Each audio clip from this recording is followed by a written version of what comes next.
हरे कृष्ण। ओम नमः शिवाय।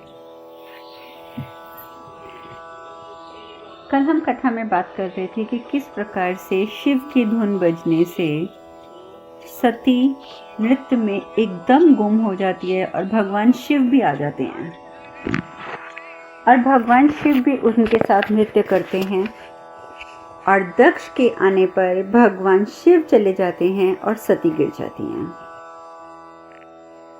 अब दक्ष तो आके चिल्ला रहे हैं कि सती रुक जाओ, लेकिन सती तो तब तक बेहोश हो गई। अब किसी का ध्यान इस तरफ नहीं जा रहा कि सती बेहोश हो गई है, सबका ध्यान अब दक्ष की तरफ है कि अब क्या होगा। और यही हालत में सब खड़े होते हैं तो एकदम दक्ष बोलते हैं कि आप लोगों को नजर आ रहा है कि सती मूर्छित है, कोई देखेगा उसे कि क्या हुआ है उसे। और तब तक ये चंद्रमा भी, प्रसूति भी, बहनें भी सब जाती हैं, सती को देखती हैं तो वाकई वो तो बेहोश पड़ी है। सती को उठाते हैं, लेकर जाते हैं। तो ऋषि कश्यप जो हैं वो वहाँ पे वैद्य की मतलब वो हर चीज़ का इलाज कर सकते हैं। ऋषि कश्यप फटाफट आते हैं, सती को देखते हैं तो कहते हैं कि मैं अभी कुछ नहीं कह सकता, मुझे थोड़ा सा समय दो और मैं एकांत दे दो मुझे, मैं एक बार एकांत में देखना चाहता हूँ कि सती को क्या हुआ है। सब लोग चले जाते हैं बाहर। ऋषि कश्यप एकांत में जो कुछ देखते हैं उसके बाद ऋषि कश्यप को जो नजर आता है अब वो परेशान हो जाते हैं। और उधर दूसरी तरफ दक्ष जो है वो मंत्रणा कक्ष में बैठा हुआ है और मंत्रणा कक्ष में बैठ के वो चंद्रमा को बुलाता है। चंद्रमा को बुला के ये पूछता है कि मुझे एक बात बताओ कि तुमने राग रागनियों को ये राग बजाने के लिए क्यों कहा। तुम जानते हो कि शिव की कोई भी बात यहाँ नहीं होती, तो तुमने भगवान महादेव, भगवान तो नहीं कहता, वो कहता तुमने महादेव का राग बजाने के लिए कैसे बोल दिया राग रागनियों को। तुम मेरा अपमान करना चाहते हो क्या हर बात में। चंद्रमा कहते हैं कि नहीं प्रजापति, मैं आपका अपमान नहीं करना चाहता, लेकिन जब नृत्य हो रहा था तो मैंने देखा कि जब सती नृत्य वो कर रही है तो नृत्य पूरा कैसे होता बिना वाद्यों के। तो इसीलिए मैंने बोल दिया कि जैसा नृत्य सती करना चाहती हैं उसी के हिसाब से आप वाद्य बजा दीजिए। इसके सिवा तो मैंने कभी और कुछ नहीं सोचा। और आपको ये लग रहा है कि शिव जी आपके बैरी हैं और मैं उनका साथ देता हूँ, तो ये आपकी गलती है। मैं ऐसा कुछ नहीं करता हूँ। मैंने सिर्फ उस समय जिस प्रकार का नृत्य था उस प्रकार का वाद्य बजाने के लिए कहा था, और फिर भी अगर आपको मेरी इस बात से बुरा लगा है तो मैं क्षमा चाहता हूँ। तो दक्ष क्रोधित है। दक्ष कहता है कि नहीं, इस समय क्षमा मांगने से कुछ नहीं होगा। तुमने जो किया है सो किया है, क्योंकि तुमने मेरी बैरी का, तुम छुपे छुपे मेरी बैरी जो है उसका साथ देते हो। तो तुम इतना याद रखना कि अगर दक्ष प्रजापति कृपा करना जानता है तो वो फिर दंड देना भी जानता है। तो चंद्रमा भी क्षमा मांग लेते हैं, राग रागनियां भी क्षमा मांग लेते हैं, लेकिन उसका क्रोध ठंडा ही नहीं होता। और वो ये कहते हैं कि आप इतना याद रखना कि आप मेरे जमाता हैं, इसलिए मैं आपको क्षमा कर रहा हूं, लेकिन मैं बहुत क्रोधित हूं। लेकिन आज मेरे मन में एक बात जरूर आई कि जमाता आखिर रहता तो जमाता ही है। चंद्रमा फिर कुछ कहना चाहता है, दक्ष उसको मना कर देते हैं, कहते हैं तुम तो चुप रहो, अगर तुमने अब कुछ बोला तो तुम्हें दंड मिलना निश्चित है। तो उसी समय प्रसूति आ जाती है। प्रसूति बोलती है कि मैं जानती हूँ कि कौन है जिसने सती को भड़काया है, और मैं ये भी जानती हूँ कौन है जो रहता तो इस भवन में है लेकिन आराधना शिव की करता है, और कौन हमारा शत्रु है, गुप्त शत्रु जिसको बोलते हैं। दक्ष प्रसूति का चेहरा दिखने लग जाती है कि तुम क्या जानती हो। वो सबको कहती है कि आप सब जाइए, मैं अपने पति से, अपने स्वामी से अकेले में बात करूंगी। अब वो भी चले जाते हैं। तो वो कहती है, दक्ष बोलते हैं कि प्रसूति बताओ कौन है वो ऐसा इंसान। तो प्रसूति बताती है, कहती है मद्रिके।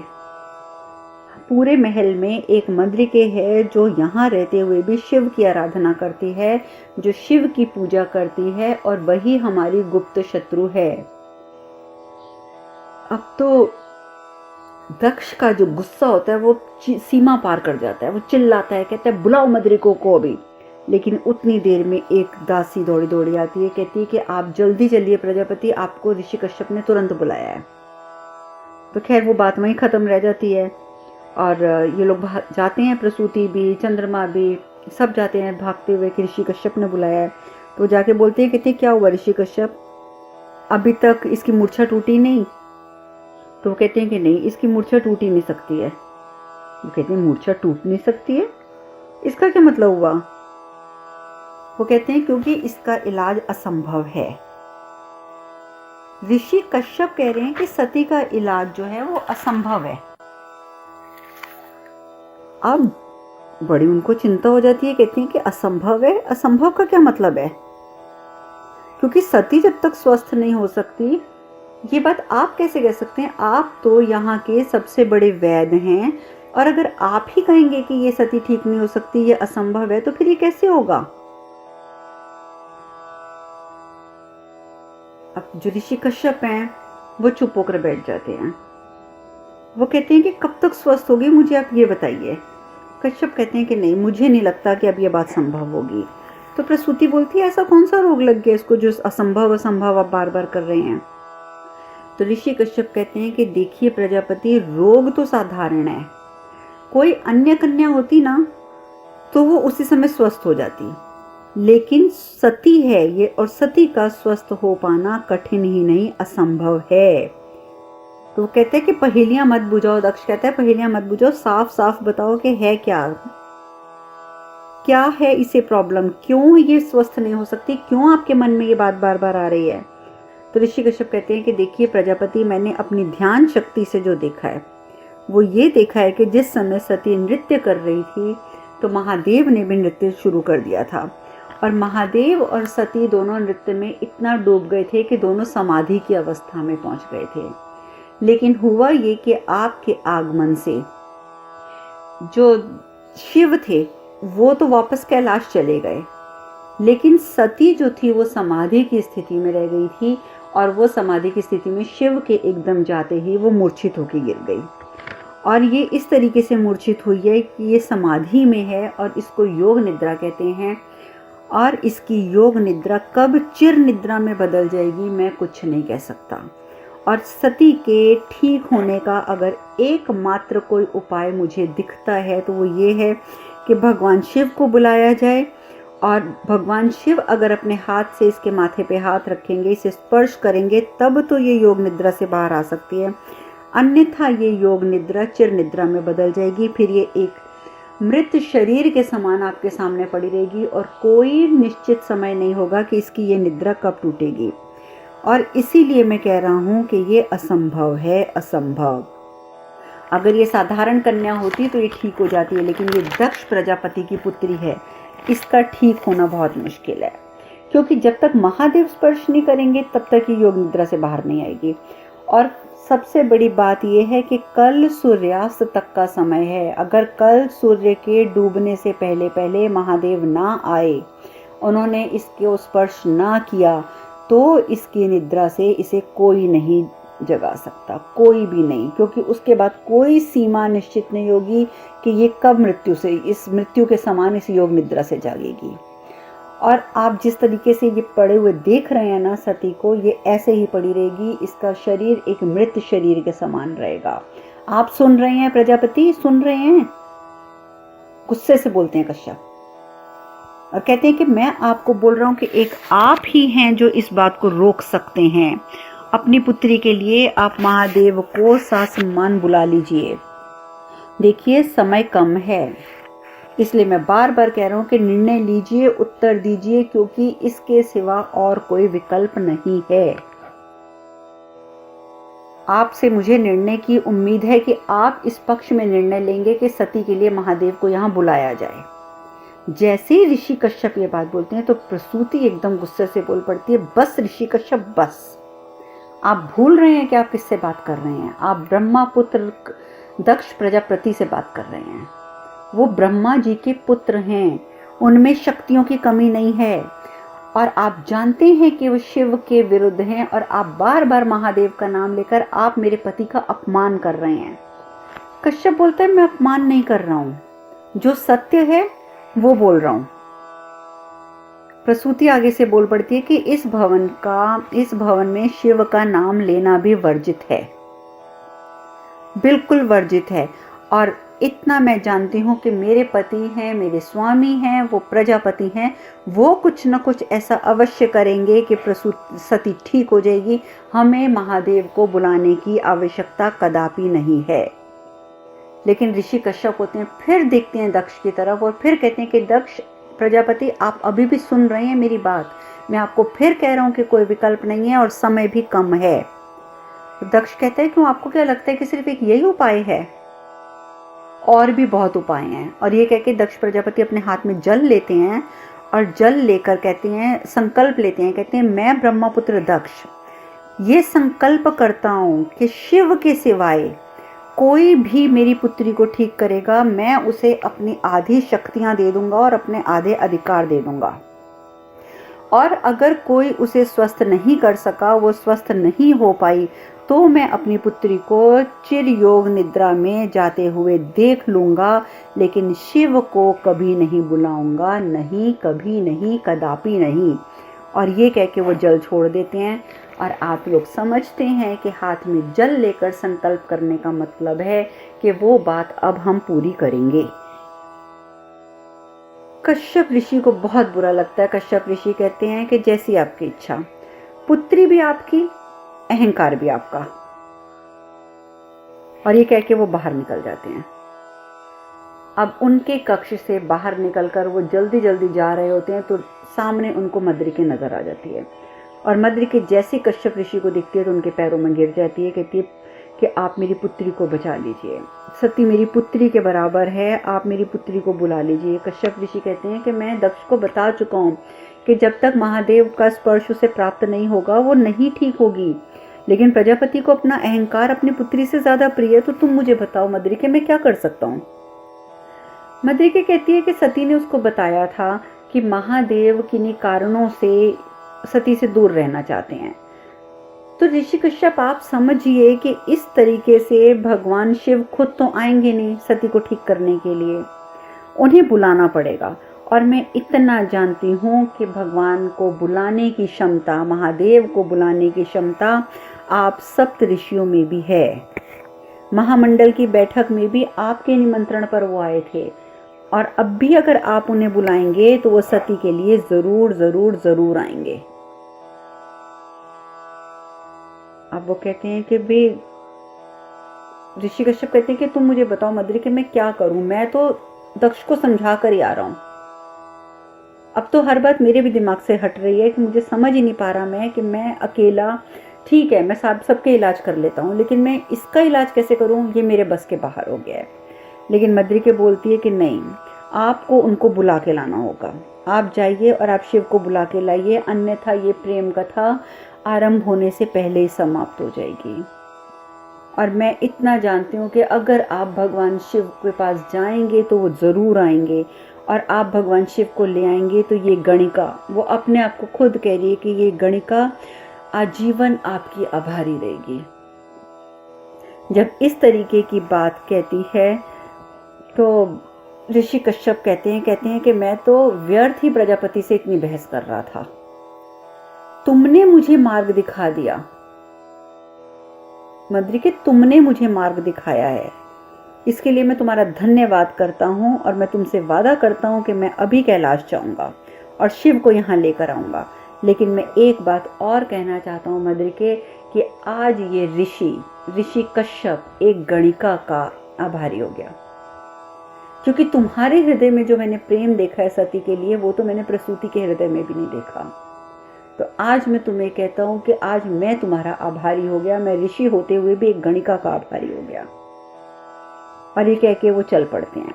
अब उधर बहनें भी चिंतित हैं। प्रसूति कहती क्या हुआ क्या हुआ, तुम लोग क्यों इतनी चिंतित हो रही हो, क्या तुम्हें अपने पिता की शक्तियों पर विश्वास नहीं है, क्या तुम्हें भरोसा उठ गया अपने पिता के ऊपर से, तुम चिंता क्यों कर रही हो। तुम्हारी बहन को ठीक करने के लिए वो संसार के सर्वश्रेष्ठ वैद्यों को बुला रहे हैं। अदिति कहती है माँ आपको क्या लगता है कि पिताजी सती को ठीक कर पाएंगे।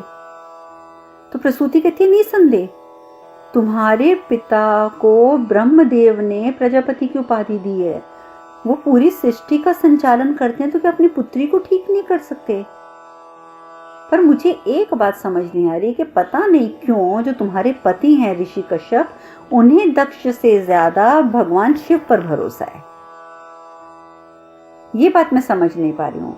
चलो खैर कोई बात नहीं, तुम पुत्रियों अपने पिता पर भरोसा रखो, जाओ तुम लोग जाओ, नहा धोकर अपने कपड़े वगैरह बदलो, और तुम्हारे पिताजी ने वैद्यों को बुलाया है, संसार के सबसे बड़े वैद्यों को बुलाया है, वो आने वाले हैं, तब तक तुम लोग जाओ स्नान करके वापस आ जाओ।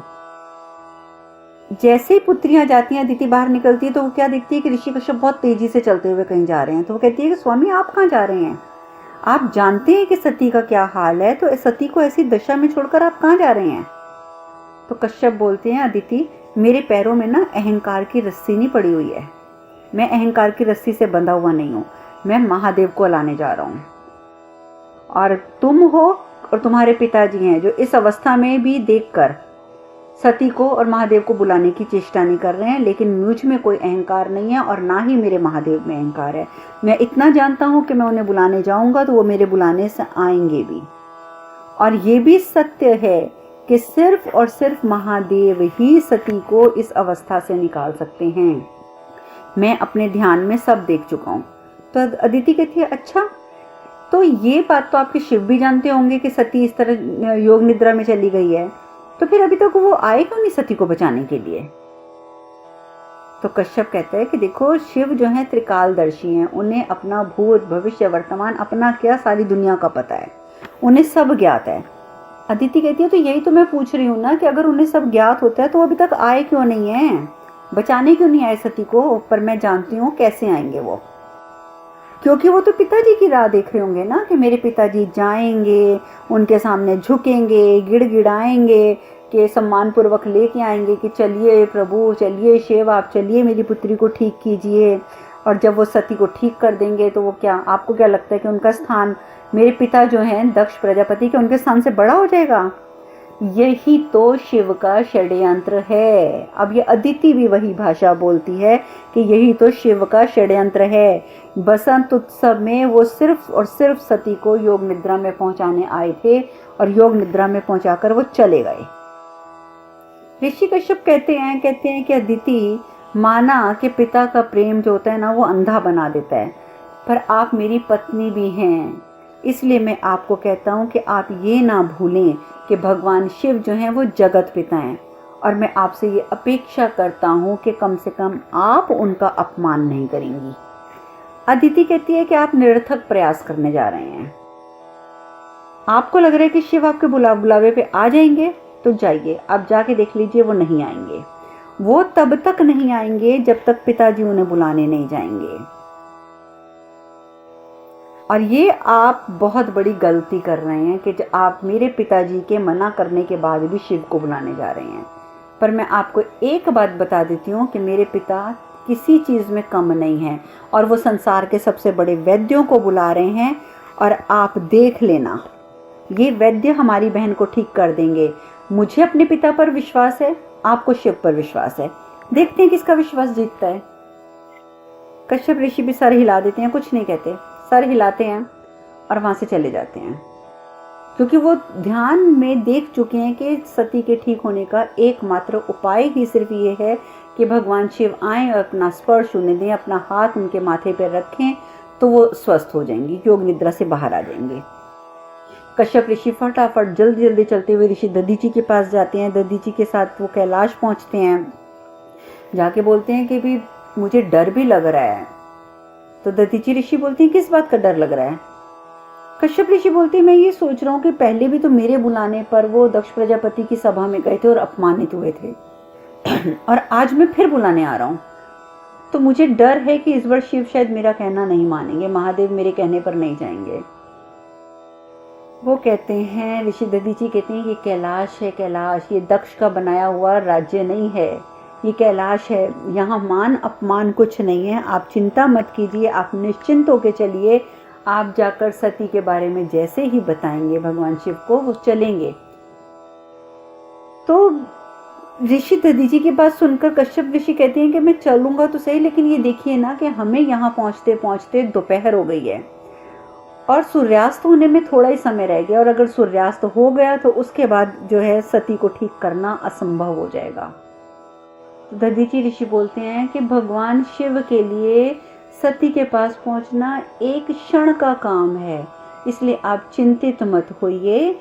आप चलिए, हम भगवान शंकर को जैसे ही बताएंगे कि सती की ये हालत है, सती की हालत सुनकर वो एक क्षण के अंदर अंदर वहां पहुंच जाएंगे। आप बिल्कुल निश्चिंत हो जाइए और मेरे साथ चलिए। उनकी बातों से ऋषि कश्यप को आसरा होता है और वो दोनों ऋषि शिव जी को देखते हुए चल पड़ते हैं कि शिव जी कैलाश पे भी नजर नहीं आ रहे, तो आखिर शिव गए कहाँ। अब ये कहाँ गए ये हम चर्चा करेंगे कल। आज हम यहीं पे विश्राम लेते हैं। हरे कृष्ण कृष्ण कृष्ण हरे हरे, हरे राम राम राम हरे हरे। आप सब खुश रहें, सुखी रहें, स्वस्थ रहें। हरे कृष्णा। ओम नमः शिवाय।